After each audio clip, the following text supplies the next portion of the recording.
क्या आपने कभी सोचा है कि एक रहस्यमयी संत जिसने पारंपरिक आध्यात्मिकता को चुनौती दी, उसका असली मूल क्या था? कैसा बचपन होता है उस व्यक्ति का जो आगे चलकर अपने समय का सबसे विवादास्पद आध्यात्मिक गुरु बनता है? ओशो के ओशो बनने से पहले वे कौन थे? 20वीं शताब्दी की शुरुआत में एक छोटे से कस्बे टिमरनी में दो अद्भुत तकदीरें एक दूसरे से जुड़ने वाली थीं।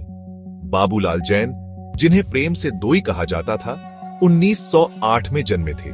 उनका परिवार दिगंबर जैन धर्म के तारण पंथ संप्रदाय से जुड़ा हुआ था। वहीं कुचवाड़ा नामक गांव में 1915 में एक बालिका जन्मी, जिनका नाम था सरस्वती देवी।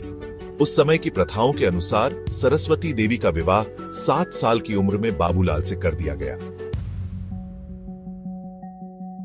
11 दिसंबर 1931 को सरस्वती देवी ने कुचवाड़ा गांव में एक बालक को जन्म दिया।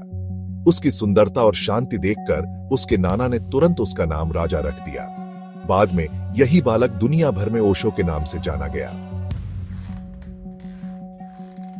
जब ओशो का जन्म हुआ तो उनके नाना राजा साहब ने खुशी मनाने के लिए अपने नौकर को बैलगाड़ी से टिमरनी भेजा ताकि बाबूलाल और उनके परिवार को आमंत्रित किया जा सके।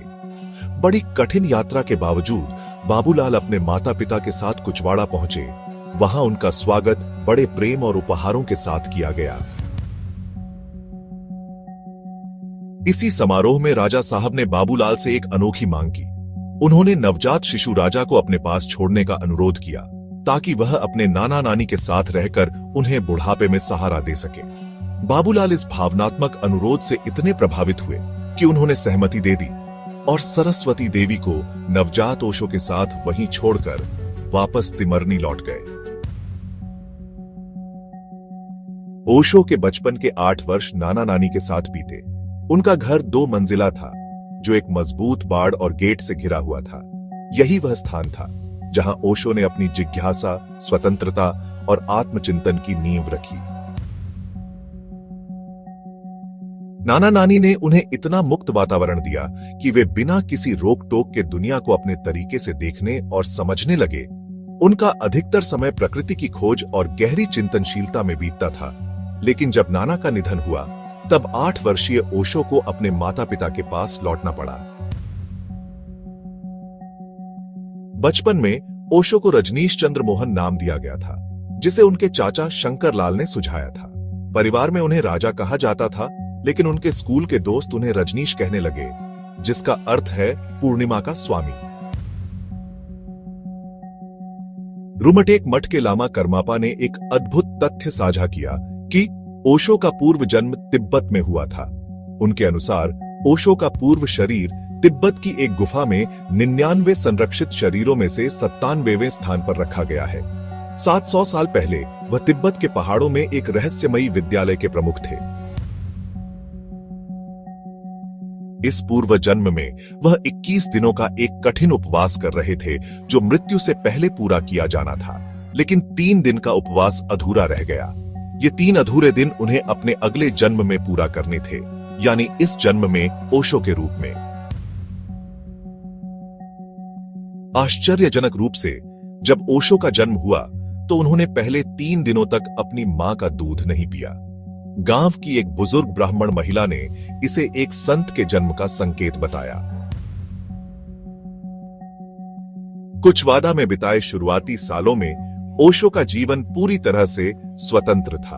उनके नाना नानी ने उन्हें बिना किसी बंधन के जीने दिया, जिससे उनकी जिज्ञासा और आत्मनिर्भरता को एक नई दिशा मिली। नाना नानी का स्नेह और सीखने की स्वतंत्रता ओशो के व्यक्तित्व को गहराई से प्रभावित करती है।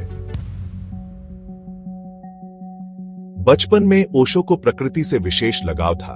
वे घंटों चांद और सितारों को निहारते रहते। जंगलों में घूमना, नदियों की धाराओं को देखना और फूलों की खुशबू में खो जाना उनकी दिनचर्या का हिस्सा था। वे सवालों से भरे हुए थे।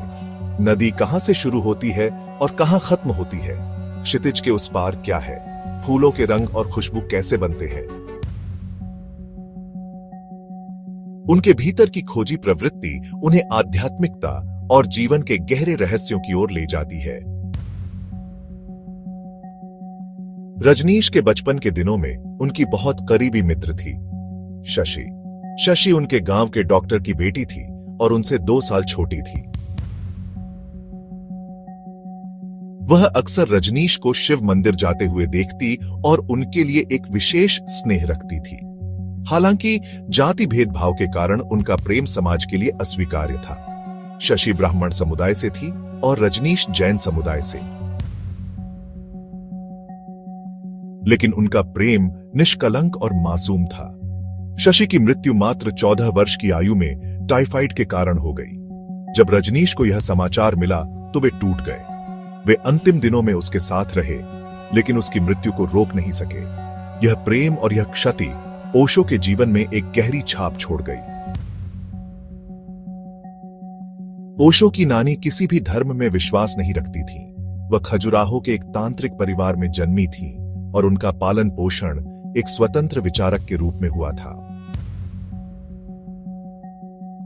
उनके पिता एक कवि थे और उन्होंने उन्हें अपनी पसंद से विवाह करने का अधिकार दिया। नानी ने ओशो को जीवन के सभी अनुभवों से परिचित कराया। उन्होंने उन्हें शराब, सिगरेट और यहां तक कि एक वेश्या से मिलने का मौका भी दिया, जिसे ओशो ने विनम्रता से ठुकरा दिया। नानी के पास 4 अनमोल तांत्रिक ग्रंथ थे जो उन्होंने ओशो को सौंपे। ये ग्रंथ भगवान शिव द्वारा बताए गए तंत्र सूत्रों पर आधारित थे। यही ज्ञान बाद में ओशो के प्रवचनों और शिक्षाओं का मूल आधार बना। 1953 में मात्र 21 वर्ष की आयु में ओशो को आत्मज्ञान प्राप्त हुआ।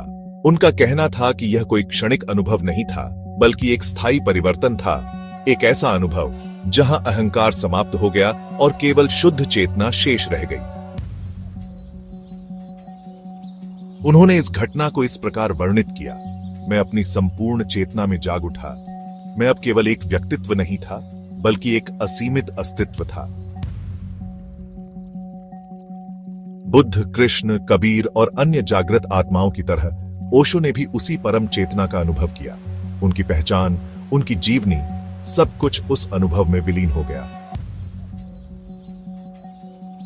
यह एक ऐसे संत की यात्रा की शुरुआत थी जो दुनिया भर में आध्यात्मिकता की परिभाषा बदलने वाला था।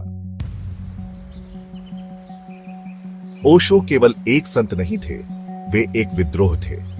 उन्होंने रूढ़ियों को चुनौती दी, स्थापित विचारधाराओं को हिलाकर रख दिया और जीवन को संपूर्णता से जीने का संदेश दिया।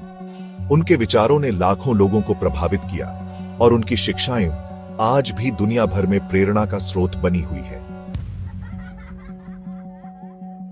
उनका जीवन एक रहस्य था, जन्म से लेकर आत्मज्ञान तक, और शायद यही उनकी सबसे बड़ी शक्ति थी। एक ऐसा मिस्टिक जो हमेशा सवाल उठाता रहा और हमेशा हमें सोचने पर मजबूर करता रहा।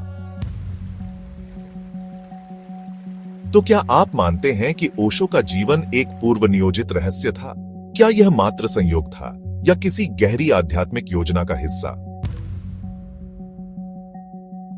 आपके विचार क्या हैं? कमेंट में बताइए।